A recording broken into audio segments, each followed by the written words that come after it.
저는 성경을 읽고 묵상할 때마다 참 성경에 기록되어진 믿음의 영웅들을 보면서 참 존경이 갈 때가 많아요. 요셉이 어떻게 형들 앞에서 그 말을 할 수 있을까? 도저히 우리로는 상상이 안 되는, 자기를 노예로 팔아버리고 죽으라고 사지로 몰아낸 그 형들을 만났을 때에 창세기 45장에 보면 그 형들을 위로하고요. 그것이 하나님의 절대 계획이고 하나님의 주권 속에서 이루어진 하나님 하신 거라고 고백을 하거든요. 아무 잘못도 없는데 누명을 쓰고 감옥에 들어갔을 때에 단 한마디도 변명하거나 억울하다 한 것이 없어요. 그리고 오바댜, 누가 시켰습니까? 아무도 시킨 사람 없어요. 자기가 자원해서 이세벨 그리고 아왕이 하나님의 선지자들을 핍박하여 죽일 때에 그 100명의 선지자들을 몰래 숨겨가지고 50명씩 굴 속에 숨겨놓고는 그들에게 먹여 살린 거예요. 발각이 되면 어떻게 되겠습니까? 어떻게 그 일을 할 수 있었을까? 다니엘이 누명을 쓰고 죽게 됐어요. 한마디도 그는 변명하지거나 자기의 그 억울함을 왕에게 말하지 않고 오히려 다니엘서 6장 10절을 보면은 늘 평소에 하던 대로 하루에 3번씩 예루살렘을 향하여 열린 창문을 열어놓고 기도하는데 그냥 기도한 게 아니고 감사하면서 기도했다. 바울이 그 세상 사람이 부러워하는 모든 좋은 조건을 다 버리고 오히려 배설모 여겼다고 고백하고, 그러면서 온갖 고난과 역경 환난 속에서 바울이 쓴 서신, 특히 고린도 전서를 보면 바울이 복음 전하는 과정 속에서 우리가 상상을 초월할 만한 환난, 핍박, 어려움이 많이 있었음을 기록하고 있어요. 왜 그게 택했을까? 그러면서 마지막에는 복음 때문에 순교의 자리까지 나갔을까? 참 우리로서는 상상을 초월하는 믿음의 사람들이죠. 사실 우리는 뭐 조그마한 문제만 생겨도 갈등하고 시험 들고 흔들리고, 뭐 별거 아닌 것도 별말 아닌데 좀 자기를 욕하는 말들도 해서 시험 들고, 신앙생활을 왜 지속이 잘 안 될까? 사실 그렇게 하고 싶지는 않는데 왜 자꾸 신앙생활이 너무 업다운이 심할까? 사실 통제할 힘이 없는 거죠. 그러다 보니까 모든 것이 잘 안 돼요. 가정도 잘 안 되고, 하는 업도, 사업도 잘 안 되고, 교회 생활도 그렇고, 자녀들도 제대로 안 되고, 점점 더 어려워지고, 나는 지금 이런 상태에서는 뭘 어떻게 해야 될지 모르겠다. 완전히 혼돈 상태에 있는 분은 없습니까? 답이 있습니다. 여러분들, 우리의 생활 가운데 평상시가 제일 중요합니다. 제가 언급했던 요셉 평상시 생활이 창세기 39장 1절에서 6절에 나와 있어요. 보통 사람하고는 완전히 다르게 살고 있는 거지. 그리고 다니엘, 위기를 만나서 하나님 나를 살려주세요, 나를 구원해 주세요, 그렇게 해서 뭐 철야를 하고 금식하며 기도한 게 아니잖아요. 늘 하루에 3번씩 하나님 앞에 기도하고 있는 거예요. 무시로 성령 안에서 기도하고. 여러분들 지금 신앙생활이 잘 안 되고 지금 위기와 문제 속에 있다면 정말 옛 틀을 깨고 새 틀을 갖춰야 되는데 결단하셔야 됩니다. 평상시 여러분들이 3가지 지속할 수 있도록 집중하세요. 그렇게 해서 완전히 내 신앙의 잘못된 각인, 뿌리, 체질 바꿔야 됩니다. 이 외에는 약이 없어요. 사람을 통해 가지고 잠깐 위로도 받을 수 있고, 또 믿음에 아주 존경하는 사람을 통해서 상담을 하면은 제가 하는 말하고 똑같아요. 결국은 개인화되어야 되는 거예요. 복음이 개인화되어야 되는 거죠. 기도가 개인화되어야 되는 거예요. 내 영적 삶이 개인화되어야 돼요. 그거는 어느 누구도 대신 할 수가 없어요. 그래서 여러분들이 평상시 신앙생활이 지속될 수밖에 없도록 집중의 시간을 통해서 내 지금 잘못된 것을 바꾸지 않으면 안 됩니다. 거기는 많은 여러분들이 좀 힘든 과정이 필요한 거죠.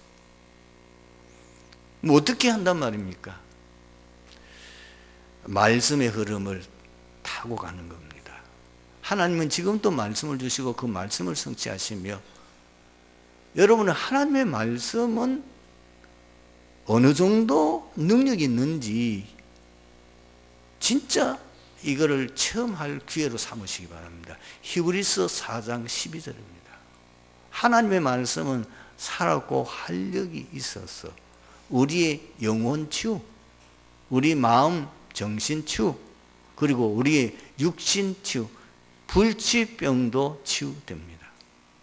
이미 치유 사역하여 거기에서 많은 증인들, 바누아투, 이번 RTC 뉴스를 여러분 보셨겠습니다마는 솔로몬 7장,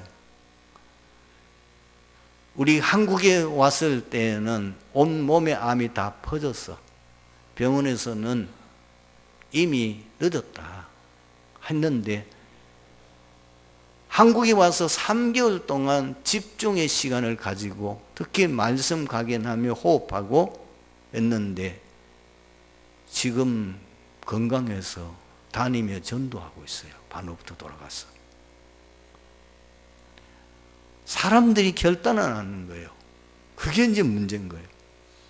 자꾸 뭐 방법이 있는가 싶어가지고 내가 뭐 노력하지 않고 뭐 그냥 뭐 하늘에서 뭐가 떨어지는가 싶어가지고 아닙니다. 방법이 없습니다. 내게 있는 이것이 바뀌어져야 되지 다른 방법은 없습니다. 그러면 많은 분들이 또 이렇게 얘기할 겁니다. 아니 그러면은 여러 가지 지금 내가 해야 될 일 많이 있는데 언제 그렇게 말씀 집중하는 그런 시간을 가지고 또 뭐 언약 잡고 정시기도 하고 뭐 이런 일을 해야 됩니까? 여러분들이 진짜 양심적으로 한번 하루 스케줄 여러분들이 하고 있는 것을 쫙 며칠만 한번 정리해 보세요. 깜짝 놀랄 겁니다. 제가 이걸 언제 내가 충격을 받았냐면은, 저도 옛날에 이 나름대로 기도 생활을 좀 잘해 보려고 하루 스케줄을 쭉 생각하면서 저는 뭐 목사다 보니까 늘 뭐 교회 일을 하고 뭐 하고 이런 것 같은데 딱 시간을 보니까요, 제가 하루에 나름대로 기도 많이 한다고 생각하고 기도에 집중했는데도 불구하고 깜짝 놀랐어요. 좀 나쁘게 보면 기절할 뻔했다니까요. 내가 거의 기도 안 하구나. 이제 뭐 문제 생기거나 뭐 오면은 그때 막 이거는 하지만은 평상시에는 정말로 내가 집중해서 기도하는 시간이 1시간도 제대로 안 된다는 걸 발견했다. 여러분, TV 보거나 혹은 별 쓸데없이 아무 중요한 일도 안 했는데 허비하는 시간만 활용해도 몇 시간 됩니다. 밥 먹고 쓸데없이 앉아서 얘기하고 사람들과 전화하는 시간, 특히 여자분 보니까 막 전화통화 들었다면 한 30분은 기본이더만요. 뭐 그 할 말이 그렇게 많습니까? 1분 만에 끝낼 수 있잖아요. 잘 있나 잘 있다 뭐 다른 문제 없지? 또 할 말을 뭐 있습니까? 그렇잖아요. 그 한 30분 전화통화를 붙잡고 하지만 그 중에 쓸 말은 몇 마디 안 된다 그 말입니다. 그렇게 보내면서 뭐 시간이 없다 뭐냐 아닙니다. 말씀 흐름을 강단 메시지, 본부에 나오는 메시지, 그리고 기도 서버에서 나오는 메시지. 워낙 체질이 안 돼가지고 몸살 날 겁니다. 이제 그게 문제예요. 몸살 나요. 안 하다가 하니까. 그러나 반드시 겹쳐야 돼요. 그래서 언약 잡고 이제 말씀 흐름을 딱 잡았으면은 그걸 언약으로 잡고 이제 집중의 기도의 시간을 갖는. 많이 가질 필요도 없어요. 여러분들이 단 5분, 10분만 집중해도 아마 한 달만 지속하면은 여러분들이 몰랄 정도로 영적 상태가 달라진 걸 느낄 겁니다. 여러분 집중해서 정말 집중해서 5분, 10분도 기도 잘 안 합니다. 그래놓고 뭐가 할 말이 없잖아요. 그리고 우리는 이 땅에 사는 이유가 뭐예요? 복음 때문에 살잖아요. 복음 전하는 전도자의 삶을 살도록 그 사명 우리에게 주셨지 않습니까? 그래서 전도에 대해서 고민도 해보고 계획도 세워보고 실천도 하고 투자도 해보고 이거를 딱 하나로 할 수 있습니다. 기도 수첩. 기도 수첩 그거 하나 가지고 여러분들이 이 세 가지를 계속 기록하면서 한번 실천해 보십시오. 많은 분들이 어디서 어려움 당합니까? 문제 왔을 때입니다. 문제 왔을 때 내 방법으로 노력으로 하려고 하지 마세요. 문제 왔을 때 막 불신앙하고 그 낙심하고 불평하고 원망하지 마시고 그 문제를 복음의 눈을 가지고 재해석해 보세요. 거기에 하나님의 절대 계획과 절대 이유가 있습니다. 올 수밖에 없는 이유가 있다니까요. 그리고 뭐요? 이제 하나님의 제대로 받고 답을 얻어야 되니까 그때는 다른 때보다 더 강단 메시지를 깊이 묵상. 그리고 본부에 나오는 메시지, 기도 메시지를 다시 깊이 묵상하면은 계속 한번 답이 나올 때까지 해보세요. 깨달을 겁니다. 강단 메시지 속에 벌써 이번 주간에 내게 일어날 사건이라는 것을 이상하게 우연인지 모르겠는데 딱 거기에 대한 답이 나와. 근데 몇 번 해보면은 이게 우연이 아니고 필연이구나. 하나님은 강단을 통해서 내 모든 삶을 세밀하게 인도하고 있다는 것이 느껴져야 이제 제대로 뭔가 하나님의 인도, 신앙생활이 되는 거죠. 그러면 이제는 뭐 강단 메시지를 귀하게 여길 수밖에 없죠.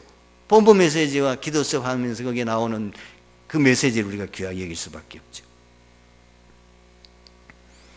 여러분, 그때에 우리는 미션을 발견하고 그때 진짜 내가 붙잡아야 될 기도 제목. 여러분, 기회입니다. 문제 왔습니까? 기회입니다. 응답받을 기회예요. 여러분이 진짜 하나님 앞에 축복받을 기회예요. 뭔가 하나님의 중요한 계획을 성취해 나가는 과정 속에서 오는 겁니다. 반대일 경우 있습니다. 나는 요즘 너무 편안하다. 아무 문제가 없다. 그때 더 조심해야 됩니다. 대부분의 사람들은 어려우면 하나님 앞에 막 매달려요. 부르짖기도 하고 그 어떻게 해결해 볼까 애를 쓰는데, 편안하면은 나도 모르게요, 자꾸 세상 따라가요. 자꾸 세상 것에 유혹을 받게 되고 엉뚱한 생각에 빠지게 돼요. 그거를 깨뜨리려고 하면은 반드시 하나님의 절대 계획을 찾으셔야 돼요. 왜 하나님이 이렇게 나의 평안함을 주고, 왜 하나님께서 나에게 이렇게 하는 일이 형통해질까? 한마디로 말하면 복음 전하라는 거잖아요. 다른 쓸데없는 생각하지 말고 그때는 진짜 삼오늘에 집중하셔야 돼요. 오늘의 말씀, 오늘의 기도, 오늘의 전도. 그러면 더 큰 축복이 예비되어 있습니다. 이스라엘 백성들은 가나안 정복 전쟁 시 그곳 거민들을 철저히 쫓아내야 함에도 불구하고 많은 거민들을 그대로 남겨두었습니다.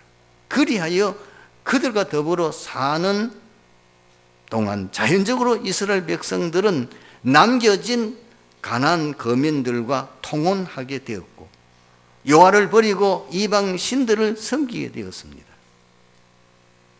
결국 지도자 모세와 여호수아가 우려하고 염려했던 불행한 결과가 오게 되었습니다. 하나님께서는 이스라엘 백성을 메소포타미아 왕 구산 이사다임의 손에 붙여 징계하셨습니다. 이때 이스라엘 백성들은 회개하고 하나님께 부르짖음에 하나님께서는 온니엘을 보내어 이스라엘을 구원하셨습니다. 어떻게 온니엘이 첫 사사의 영광을 누리게 되었을까요? 거기에는 여러분 세 가지 중요한 비밀이 있습니다. 그 첫 번째가, 온니엘은 3명의 지도자로부터 신앙을 전수받았습니다. 온니엘은 광야 세대입니다. 광야에서 태어났어. 광야에서 자랐고, 말하자면은 출애굽 세대가 1세대라면은 광야에서 태어난 세대는 2세대, 지금 우리로 말하면 렘넌트라고 볼 수 있습니다. 그런데 이 온니엘은 어린 시절에 광야에서 살면서 그때 광야에 이스라엘 백성을 인도하는 지도자 모세를 보고 신앙을 배운 겁니다. 참 사람은요, 이 과거를 무시할 수 없습니다.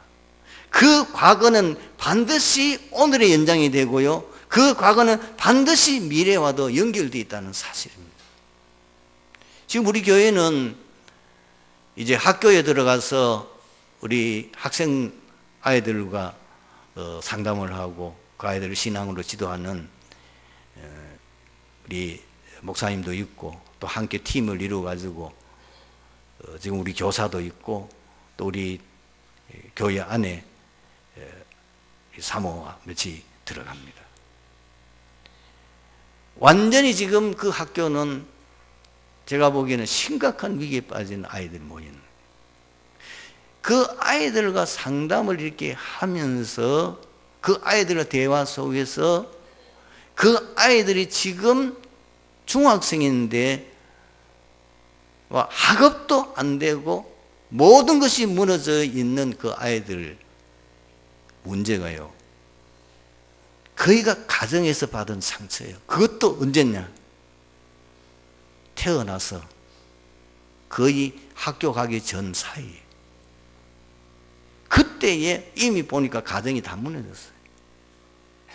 부모들이 지금 심각한 위기에 있어요. 그 받은 상처 때문에 이 아이들이 지금 모든 것이 무너질 수밖에 없는. 여러분, 우리 렘넌트 사역하고 있는 부모님들과 특히 우리 교사들이나 또 모든 성도들이 기억해야 될 거는요, 태어나서 학교 가기 전이 그게요, 거의 인생의 90%를 좌우한다고 보면, 거기 각인된 거 그대로. 여러분이 먹는 음식 있죠? 그이가 어릴 때에 먹는 음식을 평생 좋아하고 그 음식의 테두리에서 못 벗어납니다. 아마 그 여러분들은 이제 나이 드신 분, 지금 젊은 사람은 뭔 말을 하는지 모릅니다. 지금 아이들의 음식이 우리와 음식이 다를 수밖에 없는 이유가 뭔가, 저 아이들은 치즈 먹고 자랐어요. 소금 먹고 자랐다니까요. 그러니까 이 아이들이, 그러니까 우리는 사실 시골에서 먹는 음식, 그걸 먹고 어릴 때 자라고, 물론 제대로 먹지도 못해서 배고프고 여러 가지 힘드는 일이 많이 있었지만, 그러나 그때에 먹었던 그 음식이 우리 속에 각인이 되어 있단 말이에요. 한 가지 예입니다. 신앙도 마찬가지입니다. 여러분, 지금 어린아이들이 자라는 과정을 여러분이 자세히 보잖아요. 지금 특히 뭐 할아버지들이 되다 보니까 더 이제 손자에 대한 관심이 많이, 다무리 지금 아이들은 우리 손자뻘 아닙니까? 그죠? 관심을 갖는데, 온니엘은 어린 시절 어떻게 보냈겠습니까?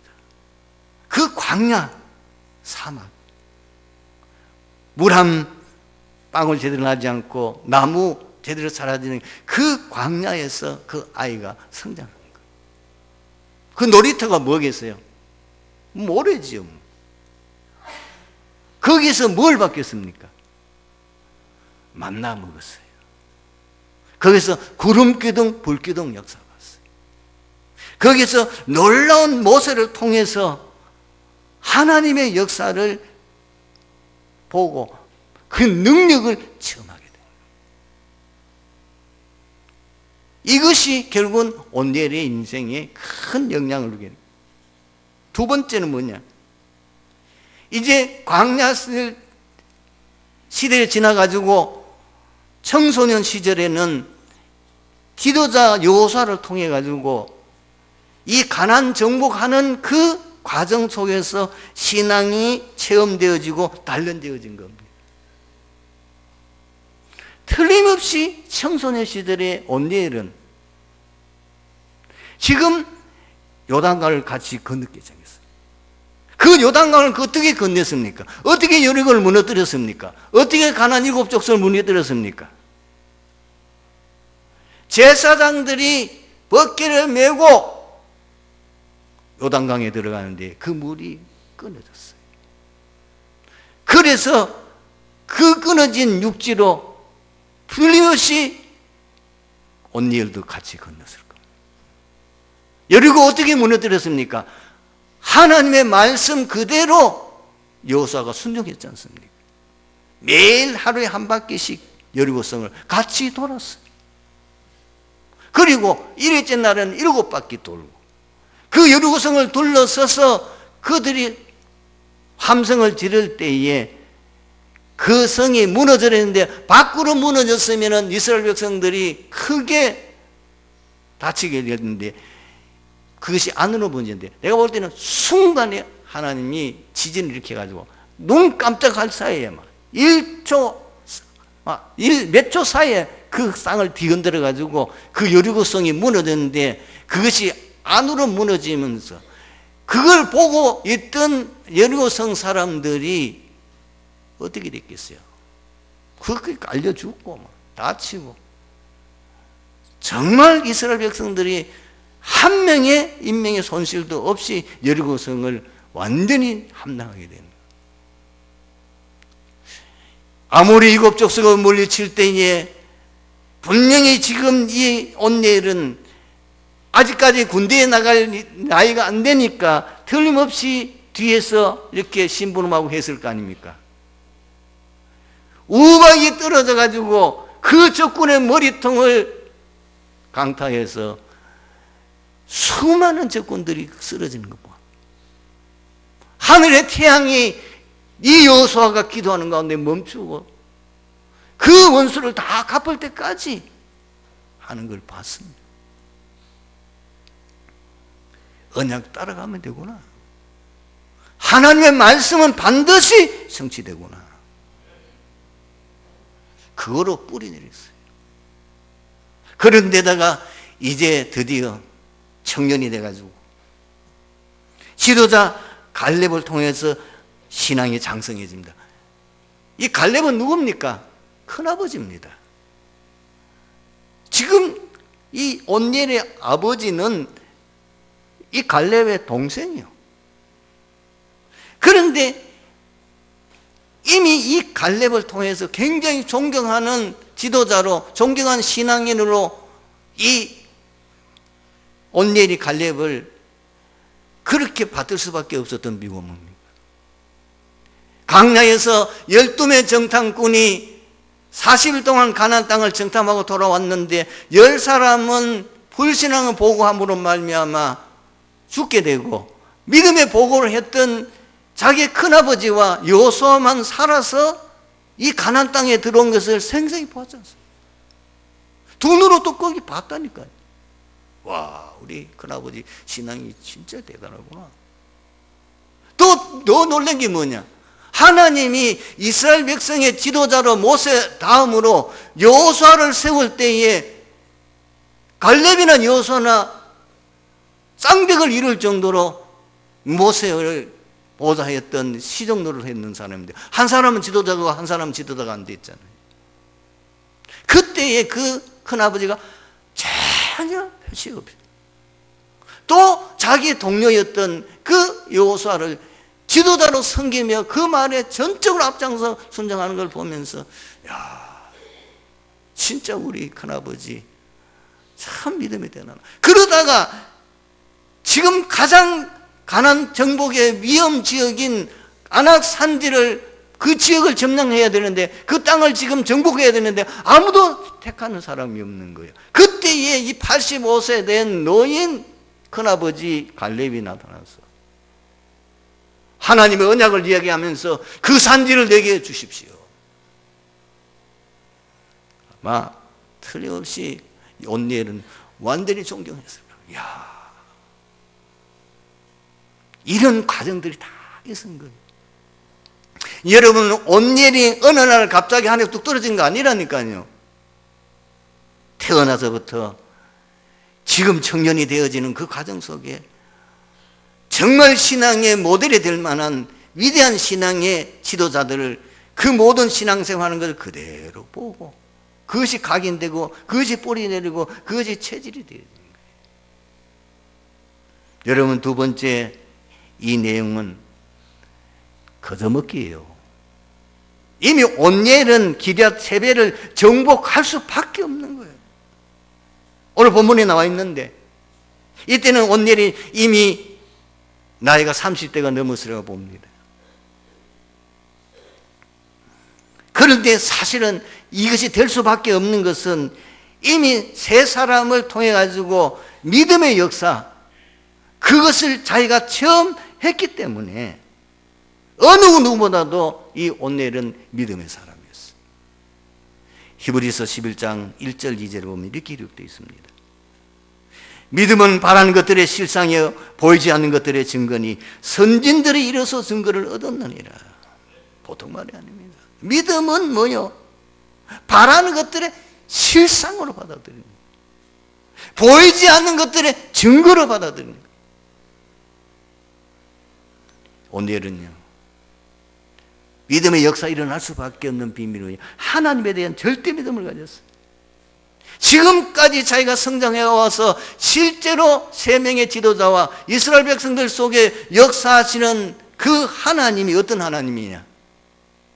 유일하신 전능하신 하나님. 모든 이방 신들은 가짜요. 그것은 귀신의 역사요. 그것은 하나님이 아니요.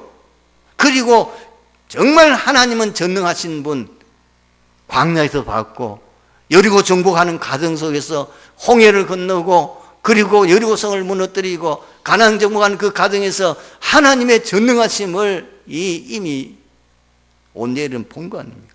그리고 뭐에 대한 확신을 가졌냐? 반드시 언약하신 말씀은 성취된다. 그리고 하나님께서는 반드시 언약의 백성과 항상 함께 하신다. 그래서 그는 뭐요? 이 온네일이 기럇 세배를 정복할 수밖에 없는 건 확실한 목표와 승리에 대한 확신을 가졌어요. 부모 세대와 세 분의 지도자를 통해서 보았고 체험했어요. 가나안 정복은 누가 뭐라고 하면 하나님의 절대 계획이요. 하나님은 언약하신 거예요. 반드시 가나안 정복은 되게 돼 있어요. 그리고 사명을 위해서 올인했습니다. 이 온넬은 세 명의 지도자들을 통해서 사명에 어떻게 헌신한지를 보았다니까요. 민수기 12장 7절을 보면은 모세가 하나님 앞에 헌신한 내용을 이렇게 기록하고 있습니다. 내 종 모세는 그렇지 아니하니 그는 내 온 집에 충성함이라. 그 큰아버지 이게 갈렙은 어떻게 하나님 앞에 헌신했냐? 여호수아서 14장 9절을 보니까 그날에 모세가 맹세하여 이르되 내가 내 하나님 여호와께 충성하였은즉 내 발로 밟는 땅은 영원히 너와 내 자손의 기업이 되리라 하였나이다. 아, 헌신은 저렇게 하는구나. 사명 받은 자는 저렇게 헌신하는구나. 생명 그런 거예요.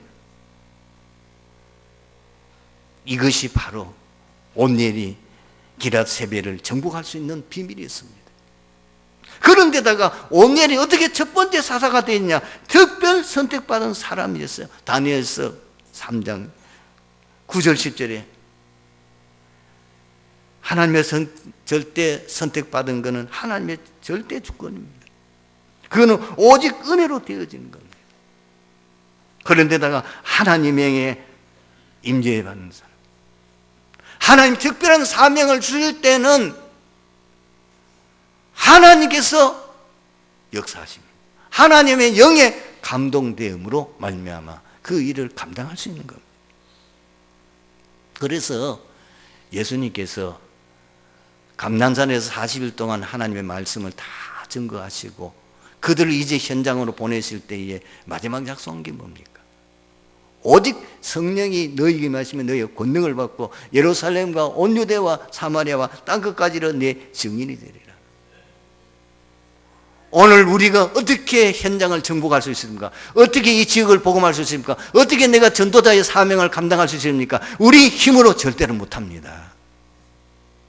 우리 힘으로 할 수가 없어요. 왜? 우리의 전쟁은 사단과의 영적 전쟁이기 때문에. 사단과 영적 전쟁은 하나님의 능력이어야 돼요. 성령의 역사해야 되지 다른 것은 안 돼요. 그래서 사사를 세울 때마다 여러분들이 앞으로 계속 사사에 대한 얘기 나오고 있습니다만 사사로 세우는 그 순간에 반드시 여호와의 신에 감동됩니다. 이 말이 반복돼 나옵니다. 이미 우리는 성령이 안에 내주하십니다. 성령이 우리와 함께 하십니다. 우리에게 성령 충만을 약속하셨습니다. 우리는 이 비밀을 가지고 이제 믿음으로 나가기만 하면 되는 거지. 오늘 말씀의 결론을 맺습니다. 참 믿음의 사람은 세 가지 특징이 있습니다.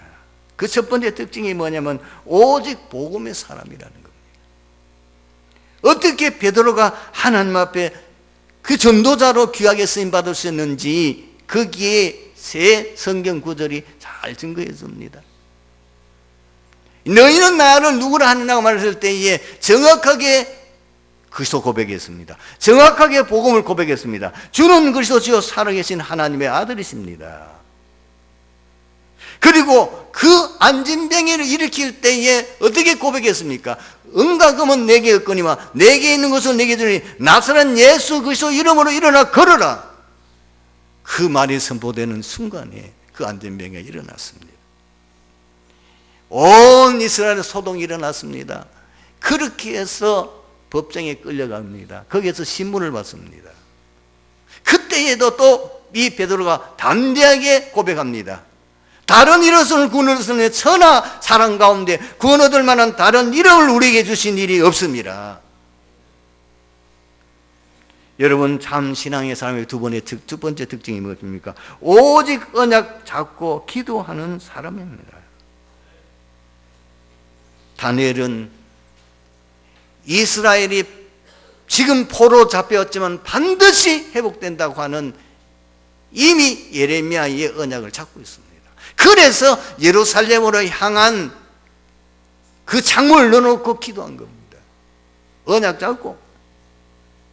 여러분, 마가다락방에 40일 동안 중요한 미션과 언약을 받은 그 사람들이 뭐였습니까? 그 언약 잡고 사도행전 1장 14절에 오로지 기도에 힘씁니다. 그 다음에 세 번째 특징은 뭡니까? 오직 전도에 올인하는 사람입니다.